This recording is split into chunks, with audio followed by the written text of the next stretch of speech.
أعوذ بالله السميع العليم من الشيطان اللعين الرجيم. بسم الله الرحمن الرحيم. الحمد لله المعروف من غير رؤية والخالق من غير ربية الذي لم يزل قائما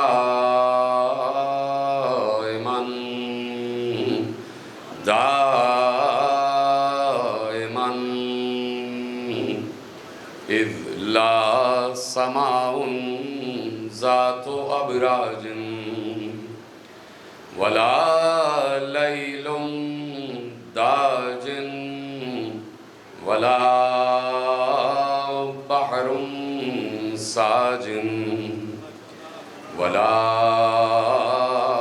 أرض ذات مهاد ولا خلق ذو اعتماد والصلاة والسلام والتحية والإكرام على نبي الرحمة وخازن المغفرة وقائد الخير والبركة ومنقذ العباد من الهلكة سيدنا ومولانا أبي القاسم محمد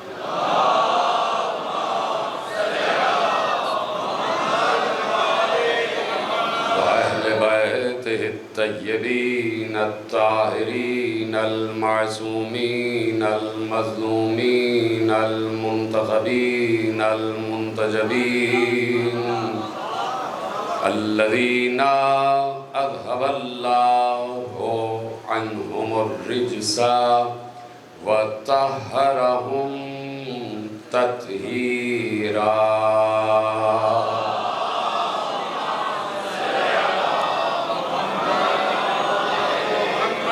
أما بعد فقد قال الله سبحانه وتعالى في محكم كتابه المجيد وفرقانه الحميد وقوله الحق. بسم الله الرحمن الرحيم. لقد كان لكم في رسول الله أسوة حسنة. صلوات پڑھیں محمد.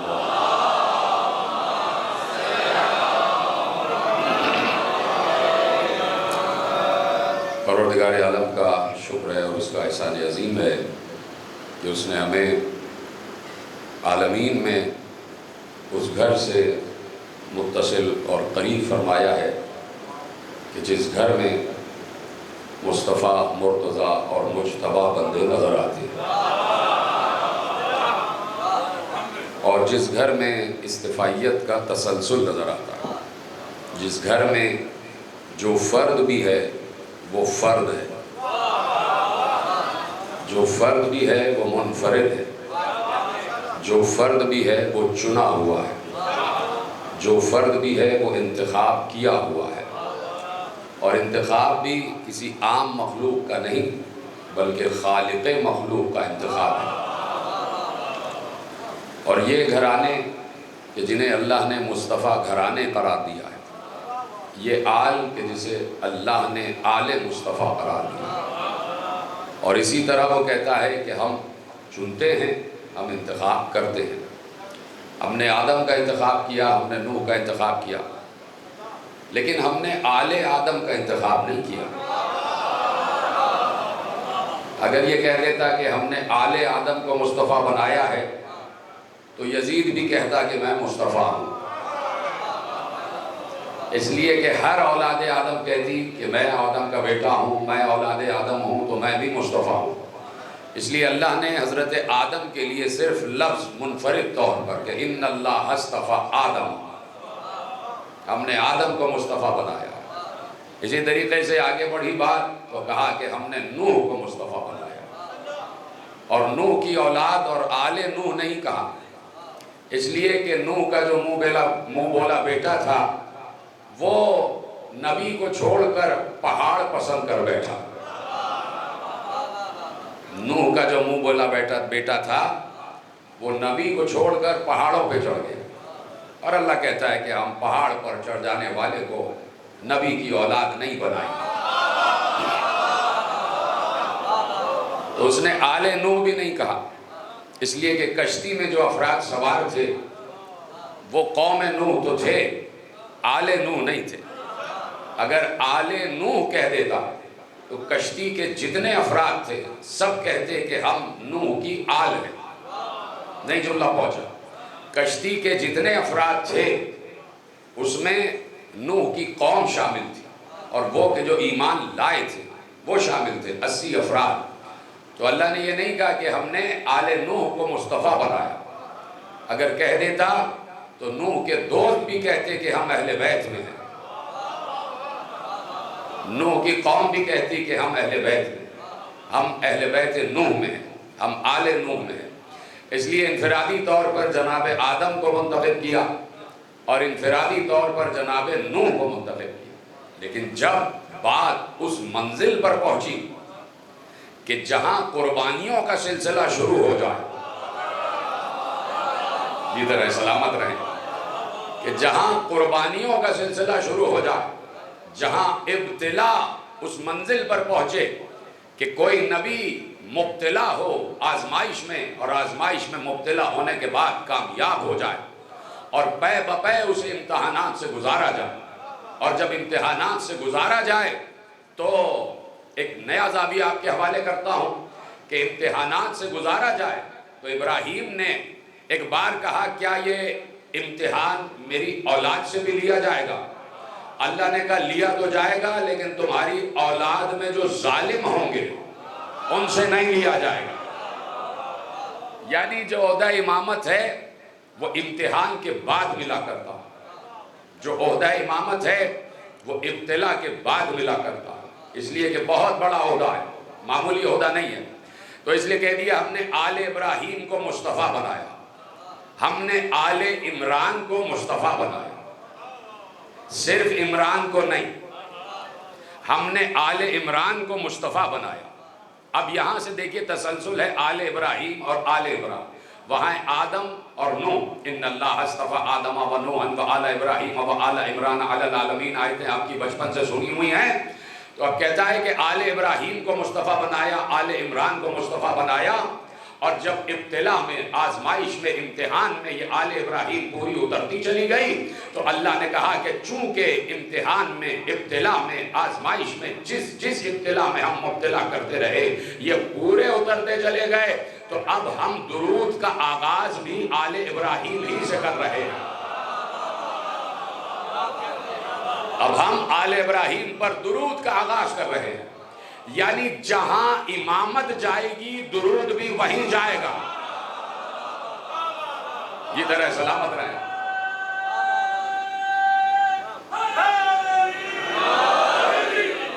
ہر مجمع یہ اتنی مشکل باتیں نہیں سمجھتا، خدا آپ کو سلامت رکھے.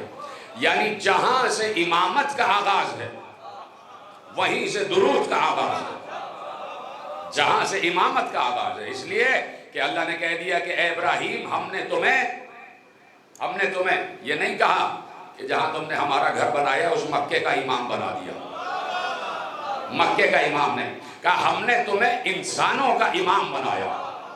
اب ابراہیم کو جو مانے وہ انسان ہوگا، اور جو انسان ہوگا وہی ابراہیم کو مانے گا. اور ابراہیم کو کوئی انسان ماننے کا دعویٰ کرے تو اس کا دعویٰ اس وقت تک تسلیم نہیں کیا جائے گا جب تک وہ ابراہیم اور آل ابراہیم پر درود نہ پڑھ لے. جدھر سلامت رہے، کل کی تقریر سے میں متصل ہوں. تو اب جہاں سے امامت کا آغاز ہے، جناب ابراہیم سے امامت کا آغاز ہے، تو وہیں سے درود کا آغاز ہے. اس لیے کہیں یہ نہیں ہے کہ ہم پروردگار ویسے ہی محمد و آل محمد پر درود بھیج جیسے آدم پر درود بھیجا تھا، جیسے نوح پر اور اولاد نوح پر درود بھیجا تھا. کہ نہیں، جیسے ابراہیم اور آل ابراہیم پر درود بھیجا تھا ویسے تو محمد و آل محمد پر درود بھیج۔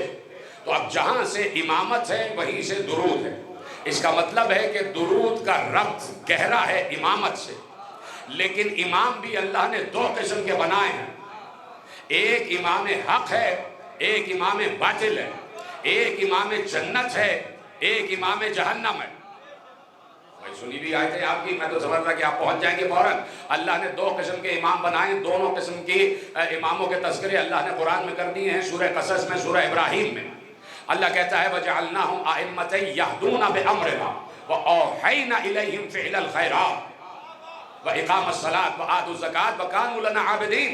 کہا کہ اماموں میں کچھ امام ایسے ہیں جو ہمارے کہنے سے امام بنے ہیں، جو ہمارے امر سے ہدایت کرتے ہیں، اور ہم نے ان پر وحی کی ہے، یعنی امام پر وحی بھی ہوتی ہے۔ وَأَوْحَيْنَا إِلَيْهِمْ فِعْلَ الْخَيْرَاتِ، ہم نے ان پر عمل خیر کی وحی کی ہے۔ ہم ان سے کہتے رہتے ہیں کہ عمل خیر کی وحی، عمل خیر کی وحی، یعنی تم بھی عمل خیر کرو اور اپنی قوم سے بھی کہو کہ عمل خیر کریں، عمل خیر کریں۔ اس کا مطلب ہے کہ ہر امام جو اللہ کی طرف سے بنا ہوا ہے وہ اپنی قوم کو عمل خیر کی طرف بلاتا ہے، عمل خیر کی طرف بلاتا ہے۔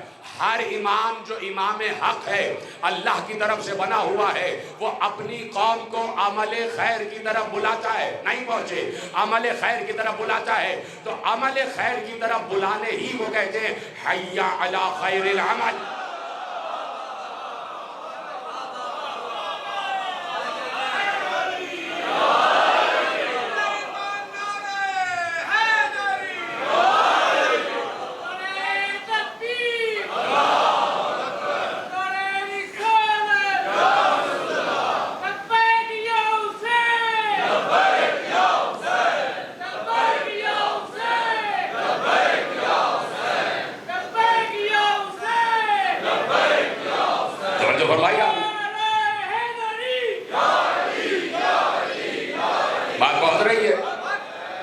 بات پہنچ رہی ہے ساری کی ساری۔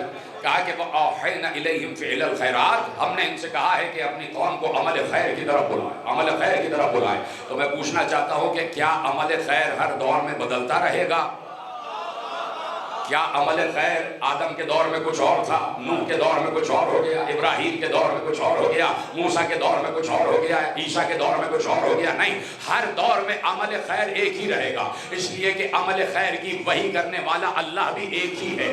اللہ نہیں بدلتا تو وحی بھی نہیں بدل رہی، جب وحی بھی نہیں بدل رہی تو عمل خیر بھی نہیں بدلے گا۔ تو آدم کے دور میں عمل خیر، نوح کے دور میں عمل خیر، ابراہیم کے دور میں عمل خیر، موسیٰ اور عیسیٰ کے دور میں اور مصطفیٰ کے دور تک عمل خیر ایک ہی رہے گا۔ اب پوچھنا یہ ہے کہ یہ حی علی خیر العمل کی صدا جب بلند ہوئی تو پیغمبر نے کس لیے کہا کہ آگے والوں کو پیچھے بلا لو، پیچھے والوں کو آگے بلا لو؟ تھوڑی سی آواز بہتر کرو، روزانہ والی آواز نہیں ہے، صلوات پڑھنے محمد و آل محمد۔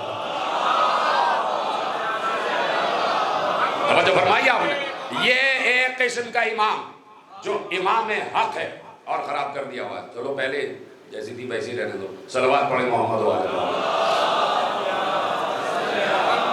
یہ ہے وہ امام کے جو امام حق ہے، دو قسم کے امام۔ آپ چونکہ چپ ہوئے تھے اس جملے پہ اس لیے مجھے روکنا پڑا، نہیں تو مجھے بہت عظیم منزل پہ آپ کو لے کے جانا تھا، لیکن جب چپ ہو جاتے ہیں تو مجھے سمجھانا پڑتا ہے۔ کہا کہ دو قسم کے امام ہیں، میں نے کہا کہ جہاں سے امامت کا آغاز ہے وہیں سے درود کا آغاز ہے، یہ بات یاد ہے آپ کو؟ تو اب ہر کوئی اپنے کو امام نہ کہنے لگ جائے، اس لیے کہ اللہ نے دو قسم کے امام رکھے، اللہ نے نہیں رکھے، یقیناً اللہ نے تو اختیار دے دیا۔ اللہ امام حق بناتا ہے اور جو امام باطل ہوتا ہے وہ خود بنتا ہے، اس لیے کہ اللہ کہہ چکا، اور اس کو آپ کئی جگہ منطبق کر سکتے ہیں، قرآن کی آیت ہے کہ جو کچھ تمہارے ساتھ اچھا ہوتا ہے وہ اللہ کی طرف سے ہوتا ہے، اور جو کچھ برا ہوتا ہے وہ سب تمہارے نفس کا کیا دھرا، اس لیے کہ اللہ ظلم نہیں کرتا، اللہ ظلم نہیں کرتا۔ توجہ فرمائی آپ نے؟ تو اب دو قسم کے امام میں نے کہہ دیا، ایک امام حق کہ یہدونا بامرنا، جو ہمارے امر سے ہدایت کرتے ہیں، انہی پر ہم وحی کرتے ہیں، انہی پر ہم وحی کرتے ہیں، یعنی امام حق پر بھی وحی ہوتی ہے۔ لوگوں نے کہا کہ بھائی یہاں امام سے مراد انبیاء ہیں، امام سے مراد رسالت ہے، امام سے مراد نبوت ہے۔ اجازت ہے بات عرض کروں؟ بھائی کرنے والے تفسیر کیے جائیں، لیکن ہمارے ہاں تفسیر بالرائے یا تفسیر بالقیاس یا تفسیر بالاجماع حرام ہے۔ اس لیے کہ ہمارا ایمان یہ ہے کہ پیغمبر جہاں پورا قرآن سنا کے گئے وہیں پورے قرآن کے ایک ایک حرف کی تفسیر بھی بتا کے گئے۔ پیغمبر قرآن کو ناقص چھوڑ کے نہیں گئے۔ پیغمبر کا کام صرف قرآن پہنچا دینا نہیں تھا۔ اگر صرف قرآن پہنچا دینا ہوتا تو جبرائیل بھی پہنچا دیتے۔ کیوں چپ ہو گئے آپ اس بات پر؟ اگر صرف قرآن پہنچانا ہی بڑی بات ہوتی یا ایک کام ہوتا تو جبرائیل بھی پہنچا دیتے پوری امت کو۔ لیکن وزن قرآن اٹھانا صرف اس کے ہی بس کی بات تھی جو علم خدا کا وزن اٹھا سکے، اس لیے کہ قرآن علم خدا ہے۔ تو صرف پہنچا دینا نہیں تھا بلکہ ہر عمل کی تشریح بھی تھی، ہر عمل کی تفسیر بھی تھی، ہر حرف کی تفسیر و تعبیر بھی تھی۔ ہمارے بھائی لوگ تعویل سے بڑے متنفر ہو جاتے ہیں، یہ تعویلات کیا ہیں، تعویلات کیا ہیں، تعویلات کیا ہیں، آپ تعویل کی طرف کیوں جاتے ہیں؟ تو بات یہ ہے کہ ہم تعویل کی طرف نہیں جاتے، ہمارے یہاں بھی یہ ہے کہ تعویل کا صرف تلاوت کی جائے گی۔ یعنی جو اچھا تعویل کس کی ہوتی ہے؟ تعویل ہوتی ہے متشابہات اور تفسیر ہوتی ہے محکمات۔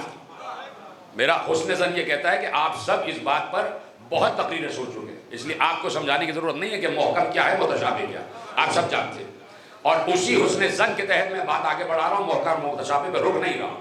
تو محکم کی تفسیر ہوتی ہے، متشابہ کی تعویل ہوتی ہے۔ متشابہ کا مطلب ہے کہ لفظ نظر کچھ اور آ رہا ہو اور پیچھے معنی کچھ اور ہو، پیچھے معنی کچھ اور ہو۔ کل میں نے ایک لفظ آپ کے حوالے کیا، حسنہ، یاد آ گئی بات کہ لفظ کہہ رہا ہے حسنہ کا مطلب ہے نیکی، لیکن پیغمبر نے تعویل کی، اس لیے کہ پیغمبر کو تعویل کی اجازت ہے۔ کیوں؟ اس لیے کہ اللہ نے تعویل میں، متشابہات کی تعویل میں اپنے کو تنہا نہیں رکھا، کہا میں بھی تعویل جانتا ہوں اور راسخون فی العلم بھی جانتے ہیں۔ وَمَا يَعْلَمُ تَعْوِيلَهُ إِلَّا اللَّهُ وَالرَّاسِخُونَ فِي الْعِلْمِ، یہ بہت مشہور آیت ہے جو آپ بچپن سے سن رہے ہیں، اس لیے میں نہیں دہرا رہا کہ یہ آپ کی شان میں گستاخی ہو جائے گی۔ آپ کہیں گے کہ ہمیں سمجھا رہے ہیں کہ متشابہ کیا ہے، محکم کیا ہے، اس لیے آپ کے سامنے نہیں بات کر رہا، اس لیے کہ آپ کو سب پتا ہے۔ تو چونکہ اللہ کی طرف سے مصطفیٰ کو علم تعویل دیا گیا ہے، علم تعویل دیا گیا ہے، تو مصطفیٰ تعویل کر سکتے ہیں، مصطفیٰ تعویلات کر سکتے ہیں۔ اس لیے مصطفیٰ پورا قرآن بھی دے کے گئے اور مصطفیٰ قرآن کی تفسیرات و تعویلات بھی امت کے حوالے کر کے گئے۔ اور پھر یہ اتنی احتیاط کی مصطفیٰ نے، اتنا کریم، اتنا رحیم، اتنا رؤوف نبی۔ دیکھیے ہمارے نبی کو اللہ نے رؤوف و رحیم بھی کہا، ہائے ہائے ہائے، جو سمجھ گئے ان کو میرا سلام۔ ہمارے نبی کو اللہ نے کہا ہے بالمؤمنین رؤوف الرحیم، یہ مومنین پر رؤوف بھی ہے، رحیم بھی ہے۔ اب یہ کون کہہ رہا ہے کہ یہ رؤوف اور رحیم ہے؟ وہ اللہ جو خود بھی رؤوف ہے اور خود بھی رحیم ہے، سمجھے اس بات کو؟ وہ اللہ کہ جو خود اپنا نام بتا چکا ہے کہ میں رؤوف بھی ہوں، میں رحیم بھی ہوں، وہ مصطفیٰ کو کہہ رہا ہے یہ بھی رؤوف ہے، یہ بھی رحیم ہے۔ تو اب کہہ کے دیکھو، اب جرات کرو کہ یہ شرک ہے۔ اب کوئی کہہ کے دکھائے کہ مصطفیٰ کو رؤوف و رحیم کہنا شرک ہے۔ کیوں چپ ہو رہا ہے آپ؟ بھائی اللہ رؤوف و رحیم ہے اور اللہ مصطفیٰ کو بھی کہہ رہا ہے رؤوف و رحیم، تو یہ شرک بالصفات ہوا یا نہیں؟ تو بھائی یہی تو ہم کہہ رہے ہیں کہ جب خود سے کوئی اللہ کی صفات میں شریک ہو جائے وہ شرک ہے، اور جب اللہ کسی کو شریک کر لے تو یہ شرک نہیں ہے۔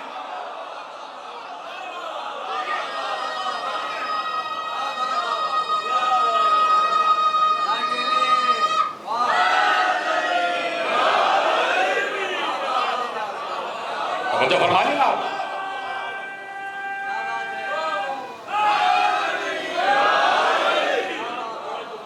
اچھا دیکھیے، سمیع اللہ ہے، بصیر بھی اللہ ہے۔ یہ مصطفیٰ تو قاب قوسین پہ بہت بلند ہے، بہت بلند ہے۔ ابھی مصطفیٰ یقیناً قاب قوسین پہ، ابھی آپ ادھر سے کیجئے صرف نظر۔ اللہ سمیع ہے، اللہ بصیر ہے۔ اللہ کہتا ہے میں نے انسان کو خلق کیا اور پھر اسے سمیع بھی بنایا، بصیر بھی بنایا. تو تم سمیع و بصیر ہو جاؤ تو یہ شرک نہیں، اور علی وجہ اللہ ہو جائے، جنب اللہ ہو جائے، حسن اللہ ہو جائے.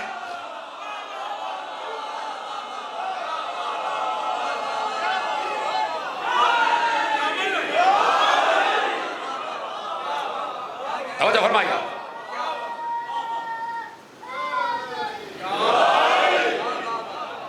توجہ کر رہے ہیں نا آپ کہ اتنا آسان نہیں ہے یہ معاملہ، اتنا آسان نہیں ہے معاملہ. اس لیے کہ قرآن کے ہر لفظ کی تفسیر پیغمبر کر کے گئے.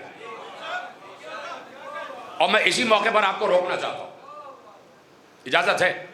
مجھے جانا ہے، ابھی میں نے جہاں موضوع چھیڑا تھا ادھر بھی جانا ہے، لیکن بیچ میں امامت آ گئی. لیکن اس سے بھی ایک گوشہ نکل رہا ہے، میں آپ کے حوالے کرتا ہوں کہ قرآن کے ایک ایک حرف کی، قرآن کے ایک ایک حکم کی، قرآن کے ایک ایک امر کی تفسیرات، تعویلات اور عمل کر کے پیغمبر نے بتایا کہ اس کا مطلب کیا ہے، اس کا مطلب کیا ہے، اس کا مطلب کیا ہے. دیکھیں یہ بات بچہ بھی جانتا ہے کہ قرآن میں حکم نماز تو ہے، طریقہ نماز نہیں. اگر قرآن میں طریقہ نماز بھی ہوتا تو آج 36 قسم کی نمازیں نہ پڑھی جا رہی ہوتی، سب ایک طریقے سے پڑھتے. چونکہ طریقہ نماز نہیں دیا گیا، بتایا نہیں گیا، تو اس لیے ہر کوئی اپنے اپنے طریقے سے نماز پڑھ رہا ہے. بہرحال خدا کی عبادت کر رہا ہے، سب کو منظور، اور خدا سب کی عبادتوں کو قبول فرما. اور پھر روزے کے مسائل، اور پھر حج کے مسائل، اور پھر زکوٰۃ کا نصاب، اور پھر جہاد کا نصاب. دیکھ رہے ہیں آپ؟ تو اب یہ سارے نصابات کس نے بتا؟ اب آپ سمجھیے کہ بڑی عجیب بات کہنے جا رہا ہوں، اور یہ میں مقام مصطفیٰ آپ کو بتانے جا رہا ہوں. مقام مصطفیٰ. آپ جیسے ہی بچہ مکلف ہوتا ہے اور اس پر تکلیفات شرعیہ واجب ہو جاتی ہے کہ بھائی 7 برس کا ہو جائے، ابھی مکلف تو نہیں ہوا لیکن امیر المومنین نے کہا کہ 7 برس کا ہو جائے اسے نماز سکھاؤ اور اچھے الفاظ میں، موعظہ حسنہ میں بتاتے رہو، اور جب مکلف ہو جائے تو سختی کرو. ٹھیک ہے نا؟ تو اب جب 7 برس کا ہوا اور آپ نے کہہ دیا بیٹے نماز پڑھو، اور کہہ کے چلے گئے، تو کیسے پڑھے گا؟ وہ کیسے پڑھے گا؟ پھر آپ نے کہا نماز نہیں پڑھی، کہا نہیں پڑھی. کیوں نہیں پڑھی؟ تو وہ بچہ کہے گا مجھے پتہ ہی نہیں نماز کیسے پڑھی جاتی. یعنی صرف یہ کہہ دینا کہ نماز پڑھو، اس کہہ دینے سے بچے کے شکل میں، بچے کے ذہن میں شکل نماز نہیں آئے گی. یہ کہہ دیں آپ کہ بیٹے نماز پڑھ لینا، تو صرف یہ کہہ دینے سے بچے کے ذہن میں شکل نماز نہیں آئے گی کہ کیسے پڑھی جاتی. اب چونکہ بچہ آپ کو دیکھ کر آپ سکھائیں گے، یعنی آپ نے اپنے دماغ سے کہہ دیا، اپنے لبوں سے کہہ دیا کہ نماز پڑھو، تو جو کچھ آپ پڑھتے ہیں وہ دماغ میں ہے نا، تو کہہ دینے سے بچے کے دماغ میں منتقل نہیں ہوگا جب تک آپ نماز پڑھ کے دکھائیں گے نہیں. اس لیے کہ ہم ہیں مادی لوگ، اور ہمیں کسی عمل کی یعنی کسی عمل کو فالو کرنے کے لیے، کسی عمل کی تعمیل کے لیے ایک وجود چاہیے کہ جس کو ہم دیکھیں کہ کیسے کیا جا رہا. اب جب آپ نماز پڑھیں گے تو بچے کو بتائیں گے یہ ہے تکبیرۃ الاحرام، رفع یدین. نیت کر کے پہلے آپ بتائیں گے نیت ایسے کرو، اور اس کے بعد رفع یدین، تکبیرۃ الاحرام، اللہ اکبر کہو. تم اللہ کے سامنے حاضر ہو گئے، اب ادھر ادھر نہیں دیکھنا. اس کو قیام کہتے ہیں. سورہ فاتحہ پڑھی جائے گی، اور سورہ جو بھی ہے پہلی رکعت میں آپ پڑھ لو، سورہ قدر پڑھی جائے گی، اور پھر آپ بتائیں گے یہ رکوع ہے، اس طرح رکوع ہے، اور پھر آپ بتائیں گے کہ کھڑے ہو جاؤ، سمع اللہ لمن حمدہ کہو، اور پھر چلے جاؤ سجدے میں. یہ ہے شکل سجدہ کہ جس میں 7 اعضائے سجدہ زمین پہ رکھنے ہیں. پھر آپ کہیں گے کہ بیٹھ جاؤ، اور پھر اللہ اکبر کہہ کے بیٹھو، اور پھر اللہ سے استغفار کرو، استغفر اللہ ربی واتوب الیہ، اور پھر 7 اعضائے سجدہ زمین پہ رکھ دو، اور پھر اسی طریقے سے دوسری رکعت دہراؤ اور تشہد و سلام پڑھو. یوں ہوئی نماز، یوں ہوئی نماز. ٹھیک ہے؟ اب میں آپ سے ایک سوال پوچھتا ہوں، یہ شکل نماز کس نے بتائی؟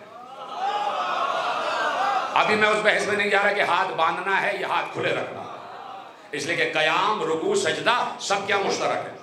سب ایک طریقے سے قیام، رکوع، سجدہ کرتے ہیں. ہاتھ باندھنا، ہاتھ کھولنا، اس کو رکھیے ایک طرف. قیام، رکوع، سجدہ ایک جیسا ہے. کس نے بتایا؟ مصطفیٰ نے، کہ بھائی ایسے قیام کیا جائے گا، ایسے رکوع کیا جائے گا، ایسے سجدہ کیا جائے گا. مصطفیٰ کو کس نے بتایا؟ کون میرا ساتھ دے رہا ہے؟ کون سمجھا میں کہاں تک لے کے جانا چاہ رہا ہوں آپ کو؟ جیتے رہے، سلامت رہے۔ مصطفیٰ کو کس نے بتایا کہ یہ قیام ہے، یہ رکوع ہے، یہ سجدہ؟ کس نے بتایا؟ مصطفیٰ سے پہلے تو کوئی استاد مصطفیٰ ہے ہی نہیں۔ کس نے بتایا کہ یہ قیام، یہ رکوع، یہ سجدہ؟ اس لیے کہ اللہ سے بلا فصل ہے مصطفیٰ، اور ولایت ہمیشہ بلا فصل ہوتی ہے۔ ولایت ہمیشہ بلا فصل ہوتی ہے۔ اللہ نے بھی آئے ولایت میں 3 ولیوں کو بلا فصل رکھا ہے اپنے سے۔ پریشان کیوں ہو جاتا ہے مسلمان لفظ بلا فصل سے؟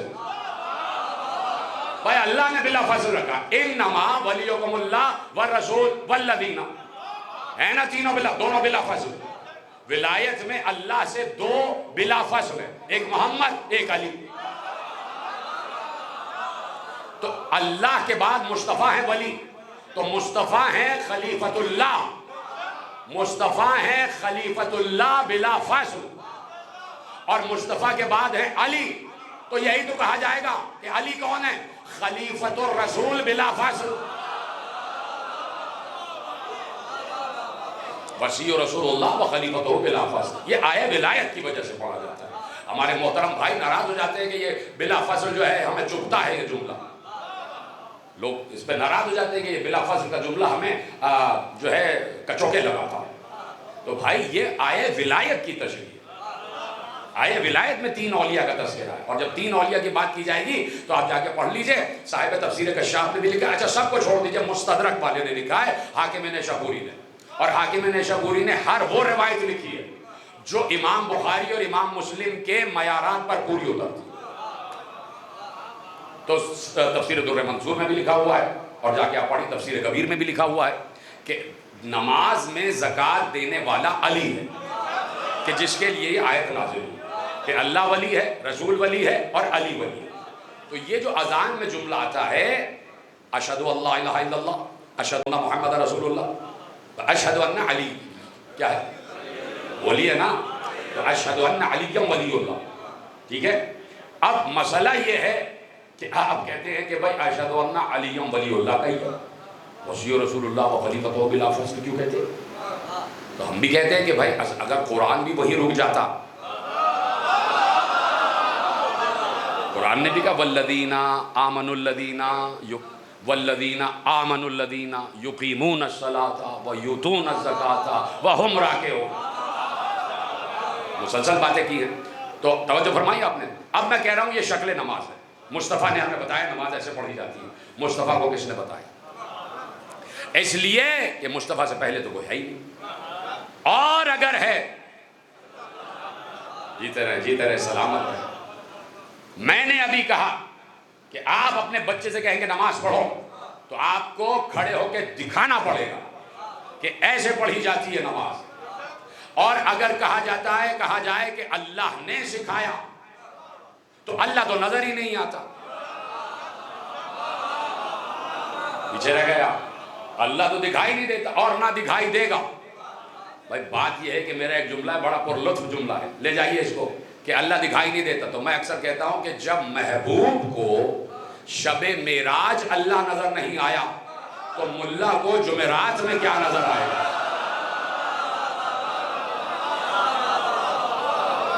تو وہ تو نظر نہیں آتا۔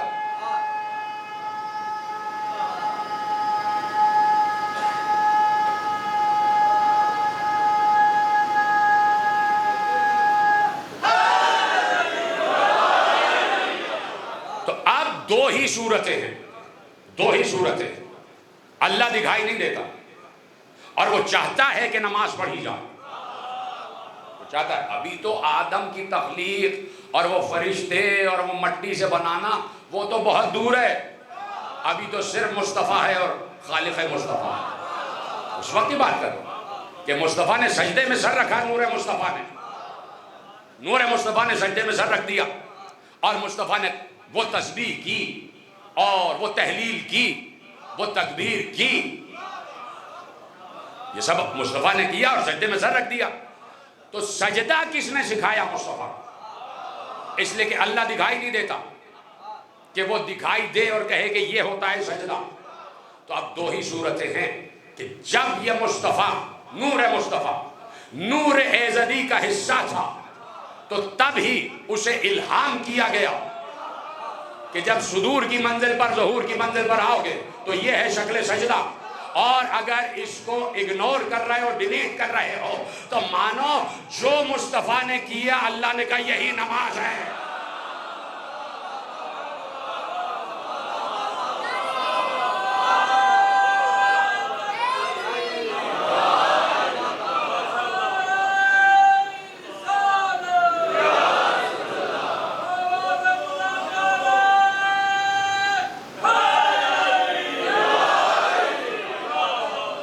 اس کا مطلب ہے کہ جو عمل مصطفیٰ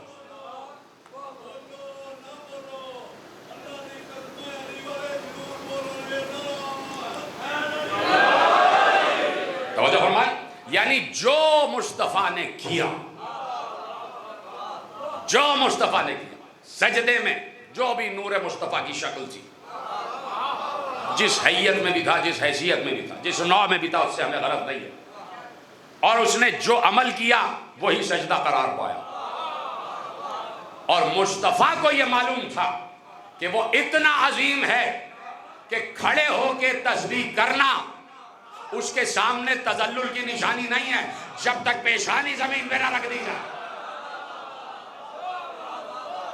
کہ اتنا اپنے آپ کو جھکا دو کہ وہ اکبر رہے، اور بندہ جو ہے وہ اس کے مقابلے میں بالکل ذلیل رہے، تذلل، تضرع، خشوع و خضوع کی منزل پر آ جائے. تو جو مصطفیٰ نے عمل انجام دیا اللہ نے کہا یہی نماز ہے. اور اتنا پسند آیا اللہ کو وہ شکل سجدہ، اللہ نے کہا یہی کرو آدم کی طرف. بہت بات توجہ فرما لی نا آپ نے. تو اس لیے میں نے کہا کہ مصطفیٰ پورا قرآن دے کے گئے اور قرآن کی تفسیرات بھی کر کے گئے. قرآن نے کہا دو قسم کے امام ہیں. بات وہیں پر رکی ہوئی ہے کہ جہاں سے امامت کا آغاز ہے وہیں سے درود کا آغاز ہے. اب اگر کوئی کہے کہ امام سے مراد، یہ قرآن کی آیت ہے کہ افمن کان علی بینۃ من ربہ ویتلوہ شاہد منہ ومن قبلہ کتاب موسیٰ اماما ورحمہ. خدا آپ کو سلامت رکھے، آپ کی وجہ سے یہ باتیں ذہن میں آ گئی. کہا کہ کیا وہ جو رسول ہے ہمارا جس پر اللہ نے بینات، معجزات، آیات، باہرات سب نازل کیے ہیں، کیا اس کے برابر کوئی ہو سکتا ہے؟ اللہ کہہ رہا ہے کون ہوگا ہمارے نبی کے برابر. اور پھر وہ کہ جو اس کے پیچھے پیچھے اس کا گواہ بن کر آ رہا ہے. ٹھیک ہے، اس پر بات نہیں کرنا. بات ہے اگلی آیت کہ وَمِن قَبْلِهِ کتاب موسیٰ اماما ورحمہ. ٹھیک ہے کہ بھائی اس سے پہلے موسیٰ کی کتاب امام بھی تھی اور رحمت بھی تھی. جب آیت آپ پڑھتے ہیں کُلَّ شَيْءٍ أَحْصَيْنَاهُ فِي إِمَامٍ مُبِينٍ، تو میرے محترم بزرگ یہ کہتے ہیں کہ امام مبین سے مراد ہے قرآن. امام مبین سے مراد ہے کتاب مبین، اس لیے کہ اللہ کہہ چکا ہے لا رتب ولا یابس الا فی کتاب مبین. وہ کہتے ہیں کہ امام سے مراد کتاب ہے. اور پھر وہ اس آیت کا بھی ریفرنس دیتے ہیں کہ وَمِن قَبْلِهِ. بات سمجھ میں آ رہی ہے؟ پڑھے، یعنی کوئی مشکل بات تو نہیں ہو رہی. میں تو اپنی رو میں شروع ہو جاتا ہوں، مجھے پتہ ہی نہیں کہ کون میرے پیچھے آ رہا بھی یا نہیں آ رہا. آ رہے ہیں ساتھ ساتھ میرے. تو کہا کہ وہ چونکہ اللہ نے کہا ہے کہ وَمِن قَبْلِهِ کتاب موسیٰ اماما ورحمہ، تو چونکہ اللہ نے کتاب موسیٰ یعنی توریت کو امام کہا ہے، تو اس لیے جب پیغمبر کے دور میں امام مبین کی آیت آئی تو اس سے مراد ہے قرآن اور اس سے مراد بھی کتاب ہے. چلیے مان لیتے ہیں وَمِن قَبْلِهِ کتاب موسیٰ امام، یہاں پہ آیت ختم نہیں ہو رہی، ورحمہ بھی آ رہا. اس سے پہلے کتاب موسیٰ امام بھی ہے اور رحمت بھی ہے. تو کیا رحمت کی تفسیر بدلتی رہے گی؟ بڑی آہستگی سے کہہ دو، بڑی آہستگی سے کہہ دو کہ کیا رحمت بدلتی رہے گی؟ اللہ نے عالمین کے لیے رحمت کس کو بنا کر بھیجا؟ جی در سلامت رہے. عالمین کے لیے رحمت بنا کر بھیجا ہے ذات مصطفیٰ کو. تو رحمت کی تفسیر اگر نہیں بدلے گی تو رحمت کی تفسیر بھی مصطفیٰ ہی سے پوچھی جائے گی اور امام کی تفسیر بھی مصطفیٰ ہی سے پوچھی جائے گی۔ اب اگر کوئی کہتا ہے کہ یہاں امام سے مراد کتاب ہے، توجہ نتیجہ دینے جا رہا ہوں، کہ یہاں امام سے مراد کتاب ہے اور امام سے مراد نبی ہے، بہت آسان بات ہے، جو آپ سن رہے ہیں وہیں سے جملہ نکال کے آپ ہی کی طرف منتقل کروں گا۔ اگر کوئی کہتا ہے کہ امام سے مراد کتاب ہے اور امام سے مراد نبوت ہے، رسالت ہے، تو یہ بتاؤ ابراہیم نبی تھے، ابراہیم رسول تھے، ابراہیم خلیل تھے، نبی بھی تھے، رسول بھی تھے، اور پھر کہہ رہے ہیں، پھر اللہ کہہ رہا وہ اللہ کے جو ابراہیم کو نبی بھی بنا چکا، رسول بھی بنا چکا، اب وہ اللہ کہہ رہا ہے ہم تمہیں امام بنا رہے ہیں۔ پتہ نہیں واقعی آپ سمجھے گا میرا دل رکھنے کے لیے آپ نے داد دی؟ اگر یہاں کتاب امام ہے اور کتاب سے امام کتاب ہے اور امام سے مراد نبوت ہے، تو اللہ نے حضرت ابراہیم کو نبوت اور رسالت دینے کے بعد یہ کیوں کہا کہ تمہیں امامت دے رہے، جب نبوت ہے ہی امامت، جب رسالت ہے ہی امامت، اور جب امام کا مطلب کتاب ہونا ہے تو کہیں یہ لکھا جاتا ہے کہ ابراہیم کتاب ہے؟ میرے نوجوان دوستوں میرا ساتھ دے ذرا، کہ بھائی کہیں یہ لکھا جاتا ہے کہ ابراہیم کتاب ہے؟ اللہ نے کہا کہ انی جاعلک للناس اماما، ہم تمہیں انسانوں کا امام بنا رہے ہیں، ٹھیک ہے، میں اسی جگہ ہوں۔ تو اب کہا کہ ہم نے دو قسم کے امام بنائے، ایک وہ جو ہمارے امر سے ہدایت کرتے اور ایک وہ جو یدعون الی النار کی منزل پر، وہ جہنم کی طرف بلا رہے ہوتے۔ کچھ امام ایسے ہیں جو جہنم کی طرف بلاتے ہیں، حالانکہ ان کے لیے بھی اللہ نے کہا وجعلناہم، ہم ہی نے انہیں قرار دیا۔ لیکن کبھی کبھی قرآن کے الفاظ کے ظاہری معنی اور ہوتے ہیں اور باطنی معنی اور ہوتے ہیں، اس پر پھر کل یا پرسوں بات کریں گے، نہیں تو بہت آگے چلی جائے گی بات، اور مجھے اس منزل پر رکنا ہے کہ وجعلناہم ائمۃ یدعون الی النار، اور انہی میں کچھ امام ایسے ہیں کہ جو جہنم کی طرف بلاتے ہیں۔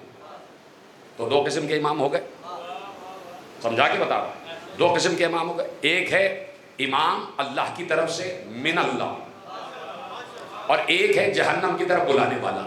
تو جو جہنم کی طرف بلانے والا ہے وہ اللہ کی طرف سے تو نہیں ہوگا، نہیں ہوگا۔ اس کا مطلب ہے کہ جب اللہ کی طرف سے نہیں ہے تو دو ہی باتیں ہیں، کہ یا تو خود بنا ہے یا شیطان نے بنایا۔ دو ہی باتیں ہیں نا، یا تو خود بنا ہے یا شیطان نے بنایا۔ شیطان ہر اس عمل کا مخالف ہے جو عمل حق کی طرف لے جا رہا ہو۔ اگر کسی نے میرے جملے کو پہلے ہی محفوظ کر لیا میں اس کو داد دوں گا۔ شیطان ہر اس عمل کا مخالف ہے جو عمل حق کی طرف لے جائے، حق کا راستہ دکھائے، حق کا راستہ دکھائے۔ شیطان ہمیشہ مخالف رہے گا اس راستے کا کہ جو راستہ حق کی طرف جا رہا ہو، جو راستہ حق کی طرف جا رہا ہو۔ اب کہیں پر بھی اگر دیکھ لینا کہ علی کی مخالفت ہو رہی ہے تو پیغمبر پہلے کہہ چکے تھے یا علی تم وہ راستہ ہو جو حق کی طرف لے کے جاتا ہے،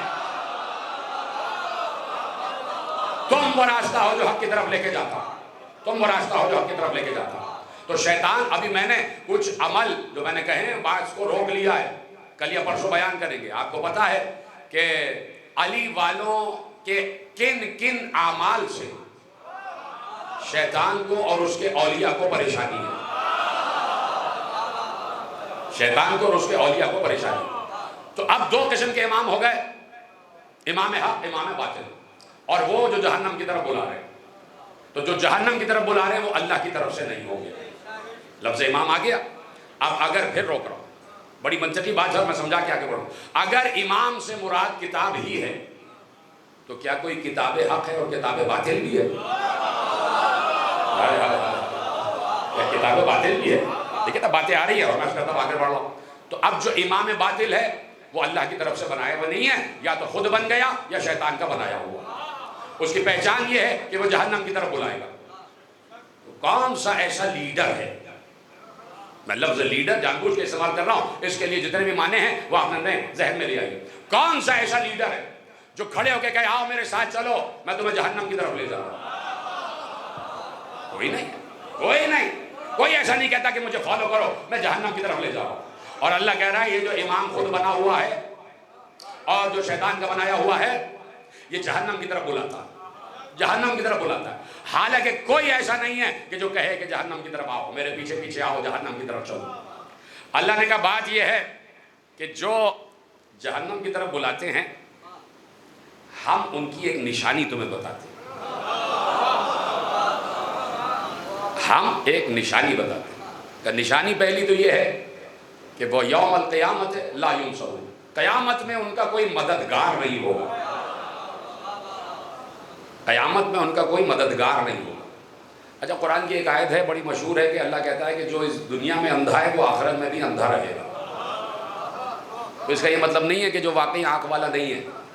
اس کا مطلب یہ ہے کہ جو یہاں کرتا رہا وہ وہاں بھی کرے گا. تو اللہ کہہ رہا ہے یہ جو امام باطل ہے نا، قیامت میں اس کا کوئی مددگار نہیں ہوگا. اس کا مطلب ہے جو یہاں مددگار کا منکر رہا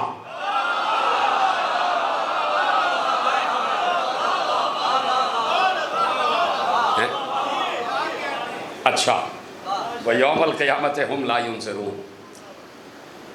اردو اگر اجازت ہے نشانی پڑھو. کہا یہ جو یدعون الی النار والے جو بلاتے ہیں جہنم کی طرف، کہا کہ ہم نے ان کے پیچھے ایک چیز لگائی ہوئی ہے. وَأَتْبَعْنَاهُمْ فِي هَذِهِ الدُّنْيَا. آخرت کی بات نہیں کر رہا. کہا کہ جو امام باطل ہے نا، امام جہنم، اس کی نشانی یہ ہے کہ اس کے پیچھے پیچھے ایک چیز چل رہی ہے. وَأَتْبَعْنَاهُمْ فِي هَذِهِ الدُّنْيَا. ہم نے ان کے پیچھے یہ چیز لگائی.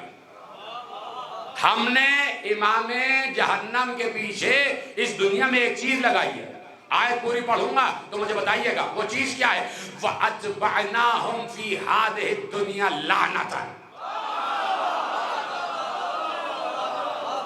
اتنا آسان جملہ آپ نے بڑی آسانی سنا.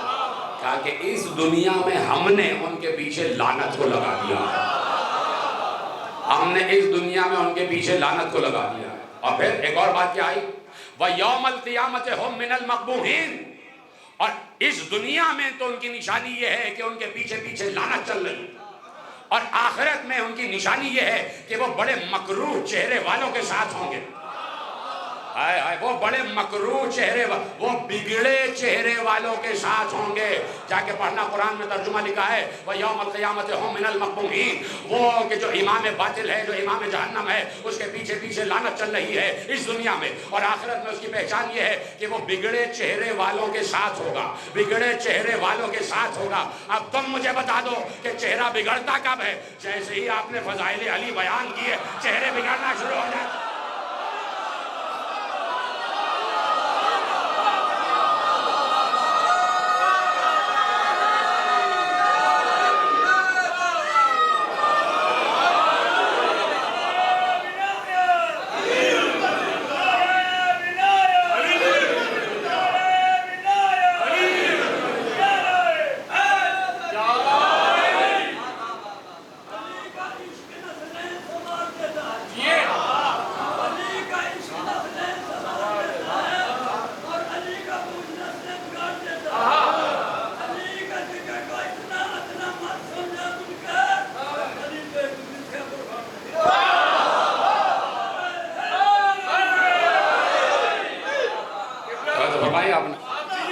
توجہ فرما دیا آپ نے کہ دو قسم کے امام ہیں اور درود کی ابتدا ہو رہی ہے جہاں سے امامت کی ابتدا ہو رہی ہے.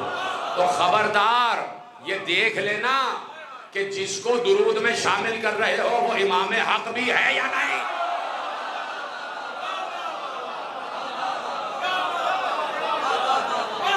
وہ حق والا بھی ہے کہ نہیں. وہ یدعون الی النار والا نہ ہو، یہدون بامرنا والا ہو. تو اب یہ امامت پوچھنا چاہتا ہوں میں پڑھے لکھے لوگوں سے کہ یہ جو امامت حضرت ابراہیم کو ملی تو کیا صرف نام کا امام دین بنایا تھا؟ امام دین اور ہوتا ہے، امام دین اور ہوتا ہے.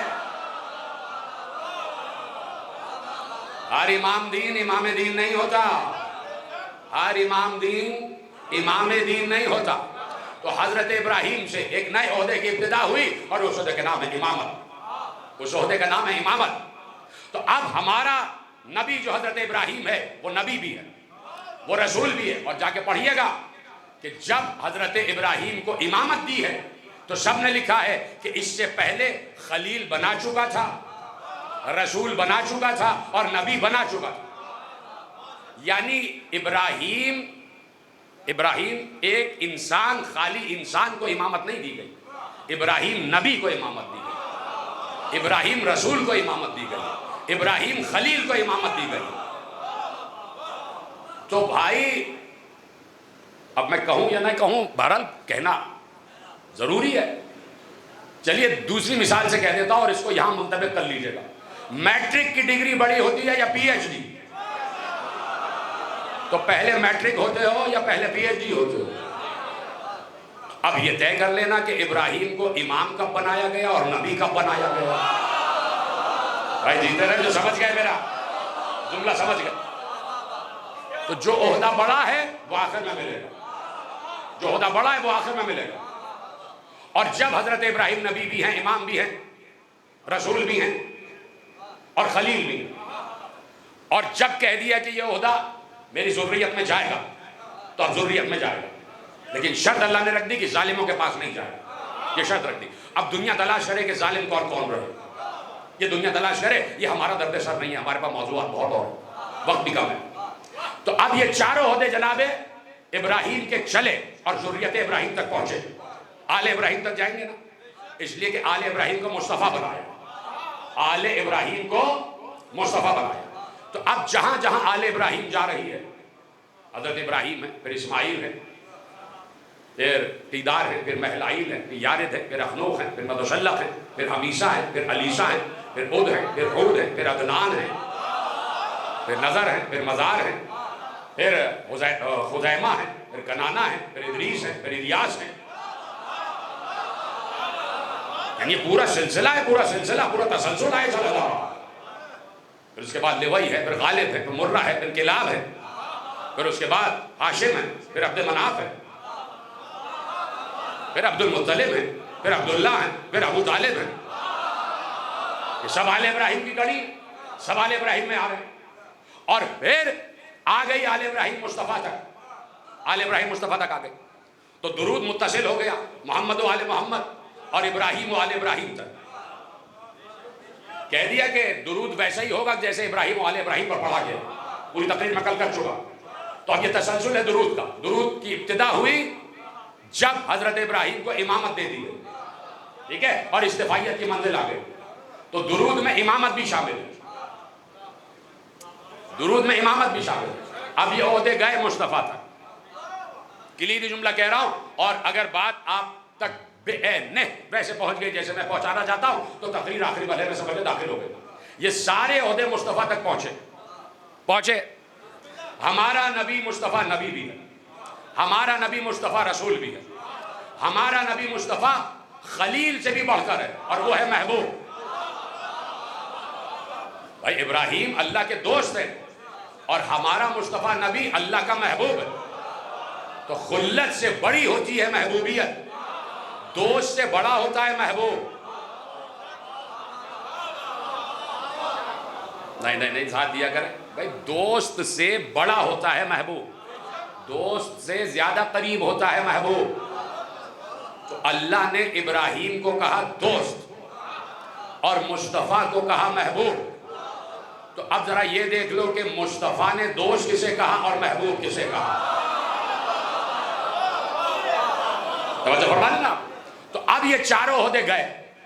تو ہمارا نبی بھی ہے، رسول بھی ہے، خلیل بھی ہے، محبوب بھی ہے، امام بھی ہے، مکی بھی ہے، مدنی بھی ہے، قرشی بھی ہے، ہاشمی بھی ہے، مطلبی بھی ہے، یاسین بھی ہے، طٰہٰ بھی ہے، مزمل بھی ہے، مدثر بھی ہے، شاہد بھی ہے، بشیر بھی ہے، نذیر بھی ہے، سراج منیر بھی ہے، طٰہٰ بھی ہے، ارے زہرا کا بابا بھی ہے، حسنین کا نانا بھی ہے، علی کا سسر بھی ہے.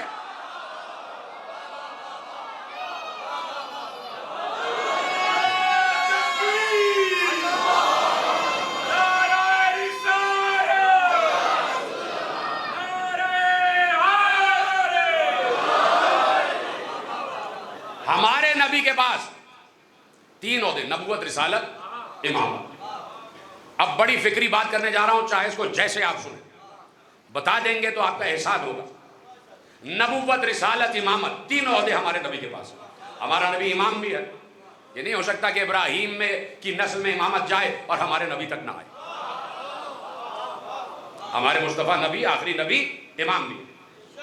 نبوت ختم ہو گئی ذات مصطفیٰ پر، ان کے بعد کوئی نبی نہیں آنے والا. خاتم المرسلین بھی ہیں، خاتم النبیین بھی. نبیوں کا اختتام بھی، نبوت کا اختتام بھی اور رسالت کا اختتام بھی. تیسرا ہوتا ہے امامت. نبوت و رسالت مصطفیٰ پہ ہو گئی تمام. امامت کا عہدہ مصطفیٰ کے پاس ہے. ہم اس وقت سمجھتے کہ امامت بھی تمام ہو گئی اگر مصطفیٰ جاتے جاتے خاموش چلے جاتے. لیکن جب مصطفیٰ جاتے جاتے کہہ گئے من کنت مولا فہذا علی المولا، تو مصطفیٰ نے کہا اب سننا جملہ کہ اب تک ہدایت نبوت اور رسالت کے ذریعے ہو رہی تھی اور قیامت تک ہدایت امامت کے ذریعے جائے گی.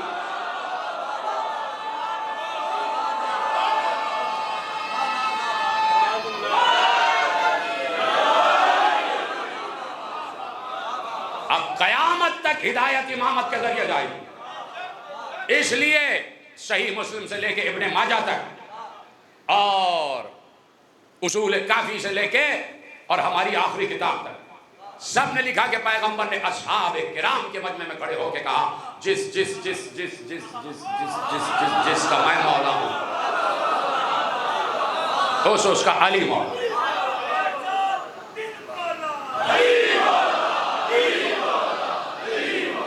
اور کمال کی بات یہ ہے کہ پیغمبر کے قریب ترین صحابہ نے انکار نہیں کی. سب سے پہلے خلیفہ دویم نے پڑھ کے کہا کہ یا علی آپ کو مبارک ہو، آپ میرے بھی مولا ہو گئے، مومنین و مومنات کے بھی مولا ہو گئے.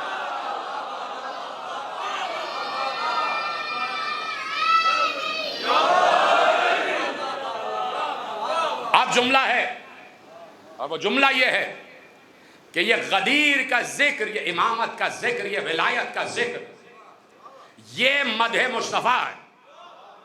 میرا موضوع ہی مقام مصطفیٰ ہے، مقام رسالت ہے، تو اس سے ہٹوں گا نہیں میں.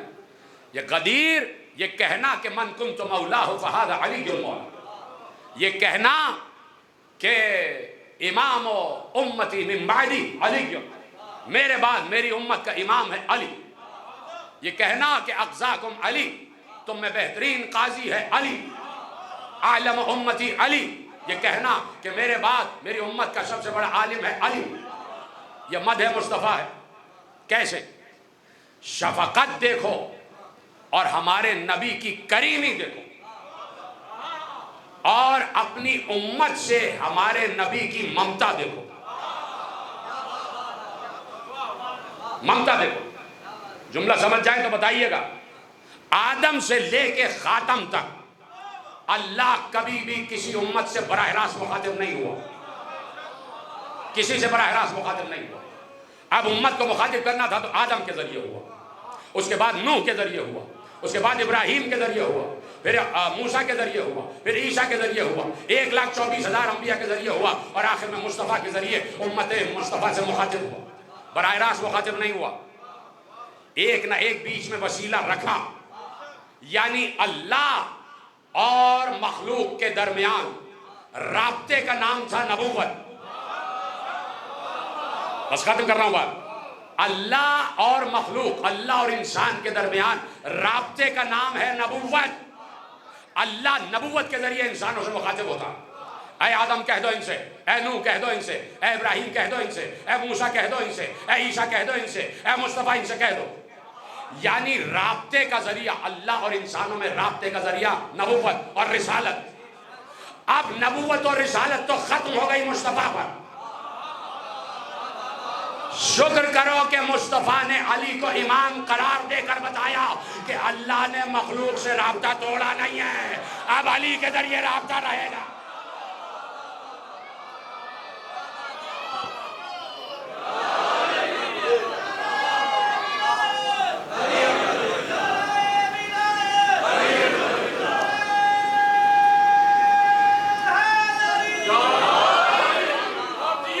کہا کہ یہ جو ہدایت اور یہ جو حجت ہوتی ہے، یہ ربط بین العبد والمعبود، انسانوں کا رابطہ اللہ نے توڑا نہیں. یہ شفقت ہے اللہ کی اور نبی کی. کہہ دیا اے نبی تمہارے بعد کوئی نبی نہیں ہے, تمہارے بعد کوئی رسول نہیں ہے, لیکن ہم انسانوں سے رابطہ مستحکم رکھنا چاہتے ہیں, اور وہ راستہ اور واسطہ رہے گا امامت کے ذریعے رہے گا. وہ راستہ اور واسطہ رہے گا ولایت کے ذریعے. یعنی اگر واسطہ ہٹ جائے تو کائنات کا کوئی وجود رہ ہی نہیں سکتا. پھر کائنات اپنے وجود کو باقی نہیں رکھ سکتی, اس لیے کہ بیچ میں تنزل و تصعد کی منزل پر کوئی بیچ میں ہونا چاہیے, کوئی بیچ میں ہونا چاہیے. یہ سسٹم ہے اللہ کا, یہ اللہ کی مجبوری نہیں ہے. پہلے تو یہ بتا دوں کہ اللہ مجبور نہیں ہے, اللہ محتاج نہیں ہے. 1,24,000 انبیاء کا محتاج نہیں ہے. وہ ہر کام بغیر محتاجی کے کرتا ہے, بغیر جبر کے کرتا ہے. لیکن جب وہ کوئی نظام بنا دیتا ہے تو خود بھی اس پر کاربند رہتا ہے اور مخلوقات کو بھی چاہتا ہے کہ اس نظام پر کاربند رہو. جب نظام بناتا ہے تو اس نظام کو آگے بڑھاتا ہے, پھر کسی کو اجازت نہیں دیتا کہ اس نظام کو بگاڑنے کی کوشش کرے. اور جب کوئی نظام بگاڑنے کی کوشش کرتا ہے تو اللہ حسین جیسی ہستیوں کو بھیجتا ہے, اور جو اس نظام کو بگاڑنے کی کوشش کرے گا اللہ اسے یزید کی شکل میں قیامت تک قابل لعنت ہونا دے گا. حسین جیسی ہستیاں ہر دور میں نہیں پیدا ہوتی, منتخب کرتا ہے اللہ. آل ابراہیم آل عمران, آل ابراہیم آل عمران. کہ حسین نے آ کے بتایا کہ میں کوئی سلطنت کے لیے نہیں نکل رہا. کب تک بتایا جائے کہ حسین سلطنت کے لیے نہیں نکلے, حسین زمین جائیداد کے لیے نہیں نکلے. اگر یہ سب تھا تو حسین کو نکلنے کی ضرورت ہی نہیں تھی. مدینے ہی میں یہ سب ہو سکتا تھا, یہ سارا کام مدینے میں ہو سکتا تھا, اس لیے کہ مدینہ مدینۃ النبوی تھا, اور وہاں اجلہ صحابہ کرام تشریف فرما تھے, اور حسین ابن علی کو دیکھ چکے تھے پیغمبر کے کاندھے پر. معلوم تھا کہ یہ دروازہ واحد ہے جو مسجد نبوی میں کھلا ہوا ہے, اور اسی گھر میں حسین رہتے, اسی گھر میں حسین رہتے. وہیں سے آپ دیکھیں کہ مدینے سے موومنٹ ہوئی تھی, ابن زبیر نے وہیں سے موومنٹ شروع کی تھی. بہت سے لوگوں نے وہیں سے موومنٹ شروع کی کہ جب اقتدار پہ قبضہ کرنا تھا یا اقتدار حاصل کرنا تھا یا مملکت اسلامیہ کا سارا کام چلانا تھا, جو بھی آپ لفظ رکھ لیں. تو اگر یہی سلطنت حسین کا مدعا ہوتی تو مدینے سے بڑی کوئی جگہ نہیں تھی, مکے سے بڑی کوئی جگہ نہیں تھی. مکے اب اصل میں لوگ پڑھتے نہیں ہیں کہ جب امام حسین علیہ السلام نے, اجازت ہے, 28 رجب مدینہ چھوڑا تو چلے گئے, 5 شعبان کو مکے پہنچ گئے, 29 30 1 2 3 4, ٹھیک ہے, 6 دن میں مکے پہنچ گئے. اور اس کے بعد 8 ذی الحج تک مکے میں رہے. سوچیے آپ, شعبان, رمضان, شوال, ذی القعدہ, ذی الحج, تقریباً 6 مہینے. ان 6 مہینوں میں اتنا درس قرآن, اتنی تفسیر, اتنے لیکچرز, اتنے خطبات, اتنے سوالوں کے جوابات. لکھنے والے ایک ایک لمحہ اپنی پسندیدہ شخصیت کا نوٹ کر لیتے ہیں. 6 مہینے حسین کے تو بتاؤ جو مکے میں, کہ ہر صحابی آ کے حسین ابن علی کے خدمت میں بیٹھتے تھے اور حسین سے قصب فیض کرتے تھے.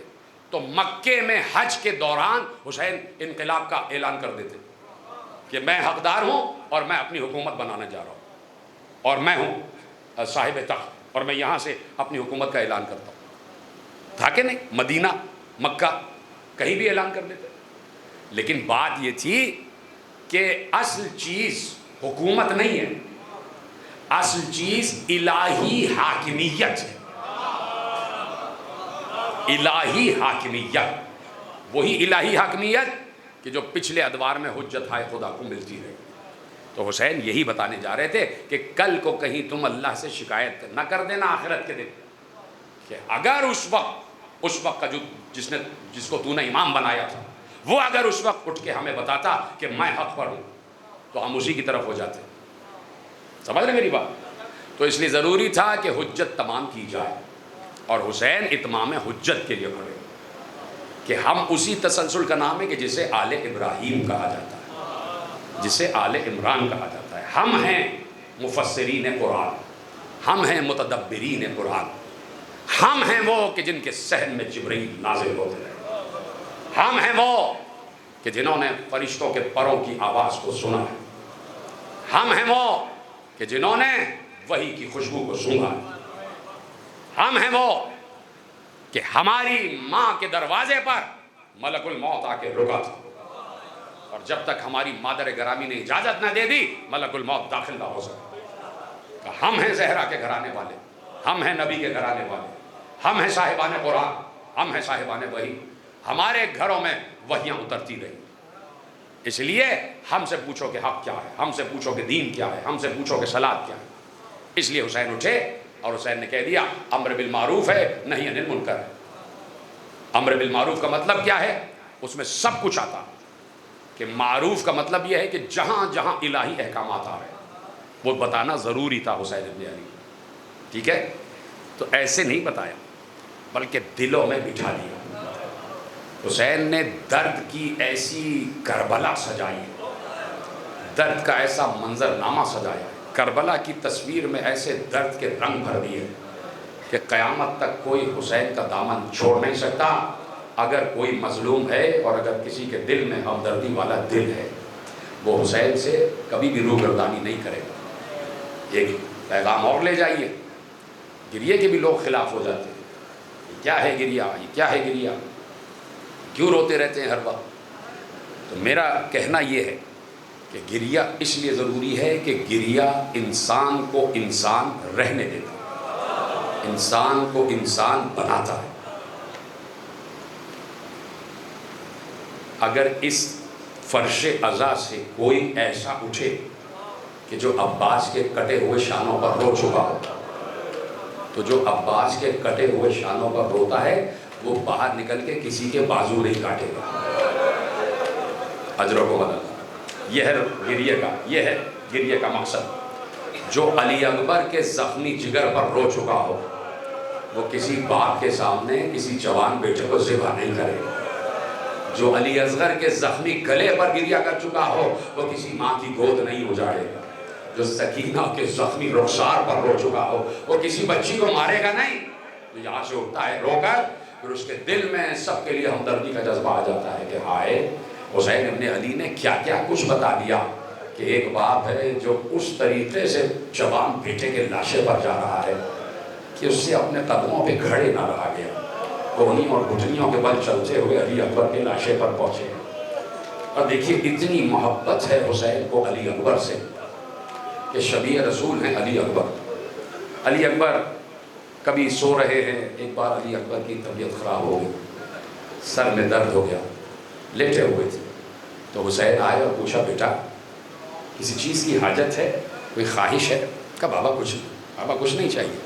ماں سرہانے بیٹھی ہوئی ہیں، علی اکبر کے سر پہ پٹیاں رکھ رہی، سر پہ پٹی رکھ رہی۔ تو حسین اس انتظار میں رہے کہ علی اکبر کچھ مانگے۔ 18 برس گزر گئے، حسین سے علی اکبر نے کچھ نہ مانگا بھی تو کب مانگا کہ جب عاشور سے پہلے، عصر عاشور سے پہلے علی اکبر حملہ کر کے واپس آئے تو کہا بابا آپ نے دیکھا میں نے کیسی جنگ کی ہے؟ کہا بیٹے تو نے تو فاتح خیبر کی یاد دلا۔ تو علی اکبر نے کہا بابا اگر ایک جام آب میسر آ جاتا تو میں اس سے بھی کڑے حملے کرتا۔ اب سوچو باپ پر کیا گزر رہی ہوگی، وہ باپ جو پوری زندگی انتظار کرتا رہا کہ 18 برس کا کڑیا جوان مجھ سے کچھ مانگے، اور بیٹے نے مانگا بھی تو اس وقت کہ جب پانی کا ایک قطرہ نہیں ہے، خیموں میں ایک قطرہ نہیں ہے۔ تو پوچھنے والوں نے، غور و فکر کرنے والوں نے غور و فکر کر کے بتایا کہ علی اکبر کو تو معلوم تھا کہ گھر میں پانی ہے نہیں، پھر کیوں بابا سے کہا کہ جام آب میسر آ جائے؟ تو اب علماء مقاتل نے لکھا کہ جیسے ہی حسین نے کہا کہ بیٹا گھر میں پانی نہیں ہے، اگر پیاس لگی ہے تو اپنی زبان میرے دہن میں داخل کر دو، شاید نمی آ جائے۔ اب پتہ چلا کہ علی اکبر نے پانی کیوں طلب کیا تھا، اس لیے کہ جیسے ہی علی اکبر نے اپنی زبان حسین کے دہن میں داخل کی فوراً باہر نکال کر کہا بابا آپ تو مجھ سے بھی زیادہ پیاسے۔ علی اکبر چاہتے تھے کہ دنیا کو پتہ چلے کہ میرے بابا کی پیاس سب سے زیادہ ہے۔ اتنا چاہنے والا باپ اس طرح علی اکبر کے لاشے کو اٹھایا ہے۔ ابھی تو روایت پڑھنے جا رہا ہوں، ابھی تو تیاری کر رہا ہوں تاکہ آواز گریہ بلند ہو جائے۔ اور یاد رکھنا جوانوں، علی اکبر کا ذکر آئے تو تم پر گریہ واجب ہو جاتا ہے، اس لیے کہ تم وہ قوم ہو کہ جس کے لیے رسول نے کہا تھا کہ اس قوم کے جوان علی اکبر پر، حسین کے جوانوں پر گریہ کریں گے۔ اتنی محبت کہ صرف اس وقت تک محبت نہیں کہ جب علی اکبر کے لاشے پر گھٹنیوں کے بل چلتے ہوئے گئے اور علی اکبر کا لاشا اٹھایا اپنے کاندھے پہ رکھا اور علی اکبر کا لاشا لا کے ام لیلہ کے سامنے رکھ دیا اور اس کے بعد علی اکبر کا لاشا مقتل میں لٹا دیا. صرف محبت یہیں پر ختم نہیں ہوئی. حسین کا سر نوکے سنا پر آ گیا. ایک نیزے پر حسین کا سر, ایک نیزے پر علی اکبر کا سر, اور نیزوں پر شہدائے کربلا کے سر. ہاں, جس مقام سے بھی یہ قافلہ گزرتا تھا, جب ٹھہرتا تھا قافلہ تو نیزوں کو نیچے رکھا جاتا تھا. ہر نیزے سے سر کو واپس نکالا جاتا تھا اور صندوقوں میں رکھ دیا جاتا تھا. ہر سر کو الگ الگ صندوق میں رکھ دیا جاتا, اور جب صبح کو قافلہ روانہ ہونے لگتا تو پھر صندوقوں سے سر نکالے جاتے اور پھر نوکے نیزہ پر آویزہ کر دیے جاتے. ایسی ہی حلب سے پہلے ایک منزل پر یہ قافلہ رکا, اسیروں کا قافلہ روکا گیا. شمر بھی ہے, خولی بھی ہے, سارے اشتیاں ہیں, اور ایک ایک کے پاس ایک ایک نیزہ ہے کہ جس پر شہدائے کربلا کے سر آویزہ ہیں. روکا گیا قافلہ, ایک ایک سر کو نکالا گیا, صندوقوں میں رکھ دیا گیا اور رکھ کر بڑی احتیاط سے رکھ دیا گیا. صبح ہوئی, قافلہ جاگا, کھانے پینے کے بعد نیزے منگوائے گئے, صندوقوں کو کھولا گیا, ایک ایک سر آویزہ کیا جا رہا تھا. اب جو دیکھا کہ حسین کا سر صندوق میں نہیں ہے, حسین کا سر صندوق میں نہیں ہے. اب ہوا یہی جو ہر وقت ہوتا رہا, شام تک جو ہوتا رہا. ایک بار شمر تازیانہ لے کے آگے بڑھا, اس نے سید سجاد کی پشت پر بے ادبی کر کے کہا کہ تم بنی ہاشم کا جادو ختم نہیں ہوتا, یہ بتاؤ کہ حسین ابن علی کا سر اس صندوق میں کیوں نہیں ہے, اور یہ کہاں گیا سر جبکہ تالا بھی لگا ہوا ہے. ایک بار سید سجاد نے روتے ہوئے کہا, ظالم, تازیانہ مارنے سے پہلے ہی پوچھ لیتا, ذرا وہ صندوق کھول جس میں میرے بھائی علی اکبر کا سر رکھا ہوا ہے. اب جو صندوق کھولا گیا, دیکھا حسین کا کٹا ہوا سر علی اکبر کے رخسار سے رخسار ملا ہوا, اور آواز آ رہی ہے, والدی علی اکبر, حضرکم اللہ. ایسے گریہ کرنا چاہیے, آنسوؤں کا انتظار نہ کیا کرو. آنسو کبھی آتے کبھی نہیں آتے, لیکن اس زبان پر تمہارا اختیار ہے کہتے جانا, آئے حسین. اس لیے کہ یہ منزلیں اور یہ دن بڑے کڑے دن ہیں, اس لیے کہ نبی کی نوازیاں سر برہنا جا رہی ہیں, سر برہنا جا رہی ہیں. اور آج سے کل 7 دن کے بعد زینب کا داخلہ دربار شام میں ہونے والا ہے. 2 سفر کو زینب کا داخلہ دربار شام میں ہونے والا ہے. اب شام سے بالکل قریب منزلیں ہیں, بالکل قریب منزلیں ہیں. سنتے جانا, جملے سنتے جانا, کیا کیا گزری ہے اس قافلہ عصمت و طہارت پر, کیا کیا گزری ہے.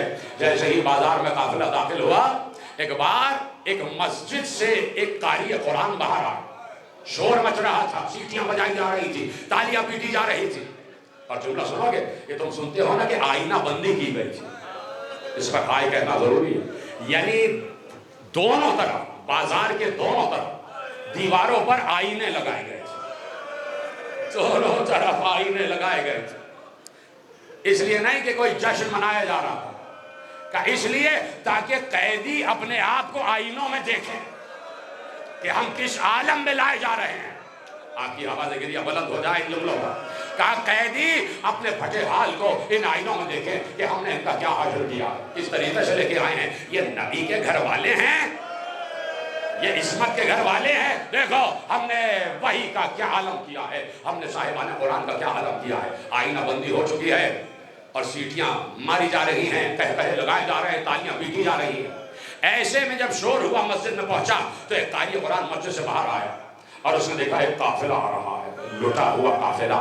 اس نے دیکھا آگے آگے ایک مہاری ہے کہ جس کے ہاتھ میں اونٹوں کی مہار ہے, اس کے سر پر پھٹا ہوا امامہ ہے, اس کے دوش پر آبا نہیں ہے, اس کے پاؤں میں نالے نہیں ہے, وہ ہتھکڑیوں میں بندھا ہوا ہے, وہ بیڑیوں میں کسا ہوا ہے, وہ توقے خاردار میں بندھا ہوا ہے, اور چاروں طرف سے ہنسی کی آواز آ رہی. اس نے پوچھا یہ کون لوگ آ رہے ہیں اور پیچھے یہ خواتین کون ہیں. تو کہنے والے نے ہنس ہنس کے کہا ایک باغی نے بغاوت کی تھی, حاکم کے خلاف ایک باغی نے بغاوت کی تھی. آپ نے گریہ کر لیا, خدا آپ کو سلامت رکھے, لیکن اب سن لینا روایت پوری. کہا ایک باغی نے بغاوت کی تھی. یہی جملہ زینب کو کھاتا رہا کہ نانا جب آئی ہے نا, واپس آئی ہیں مدینے میں, اور نانا کی قبر کی زری کو پکڑ کر کہا تو ایک جملہ یہ بھی کہا, نانا مجھے راستے بھر لوگ باغی کی بہن کہتے رہے, نانا راستے بھر مجھے لوگ باغی کی بہن کہتے ہیں. یہ جملہ زینب پر تازیانہ بن کر لگتا تھا. کیا کیا گزری ہوگی زینب. تو لوگ کہہ رہے تھے باغی کے گھر والے آ گئے, باغی کے گھر والے آ گئے, اور یہ باغی کا بیٹا ہے کہ جس نے حکومت وقت کے خلاف بغاوت کی ہے. ختم ہو گئی تقریر, خدا آپ کی ان آوازوں کو جنت البقیع تک پہنچا دے. وہ قاری قرآن آگے بڑھا, وہ حافظ قرآن آگے بڑھا اور سید سجاد کے سامنے آگے کھڑے ہو گیا اور کھڑے ہو کے کہتا ہے شکر ہے خدا کا جس نے تمہیں اس مقام تک لے آیا. تم نے بغاوت کی تھی, شکر ہے خدا کا. جملے اس سے بھی زیادہ قریب تھے, اس سے بھی زیادہ قریب تھے. میں کیا کہوں کہ وہ جملے میں دہرا نہیں سکتا. ایک جملہ کہہ دیتا ہوں, نقل کفر نباشت. وہ کہتا ہے خدا کا شکر ہے کہ جس نے تمہیں ذلیل کر دی. سوچو, امام حق کو کہا جا رہا ہے, اللہ کے بنائے ہوئے امام کو کہا جا رہا ہے. ایک بار جب سب کچھ کہہ چکا تو سید سجاد نے کہا بھائی تو قاری قرآن لگتا ہے. کہا میں قاری قرآن ہوں. کہا تم نے قرآن میں آیت تطہیر پڑھی ہے, انما یرید اللہ پڑھی ہے. کہا پڑھی ہے. کہا تو نے قرآن میں وآت ذی القربی حقہ پڑھی ہے. کہا پڑھی ہے. کہا تو نے قرآن میں سورہ دہر پڑھا ہے. کہا پڑھا ہے. کہا تو نے قرآن میں آیہ مودت پڑھی ہے.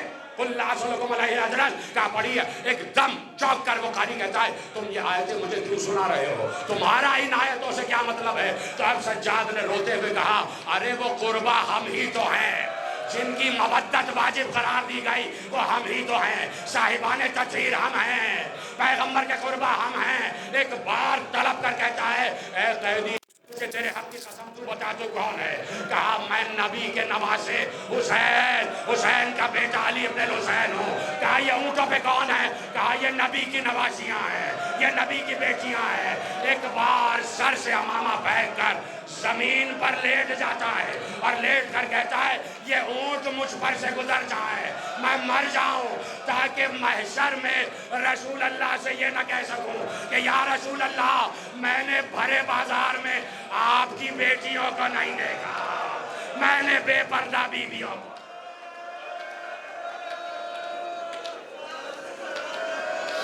اللہ لعنت اللہ علی القوم الظالمین.